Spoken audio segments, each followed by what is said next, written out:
Excited, different experience. Nakakapanibago kasi syempre pag pelikula, di ba, buo yung kwento pag binigay, yung script buo na. Tapos you're filming like 15 to 20 shooting days. So alam mo more or less na after nito, okay, may buhay na ako ulit. So ngayon na may taping na naman, na-realize ko wala na nga pala akong buhay na naman. Pero sinabi mo nung na parang you're so excited to go back. I am. No, I really am. Pero na-realize ko nga, iba ang payoff ng taping. Kasi yung pelikula naman, ang mahirap siguro is yung promo period na, di ba, pag binibenta nyo na yung movie nyo.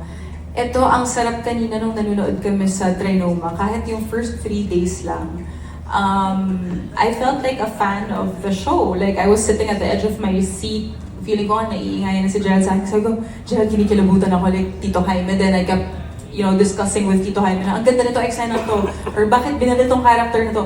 Sabi ko, teka lang, nabasa ko rin naman yung script, part ako ng show. Bakit gulat na gulat ako? So, iba yung payoff ng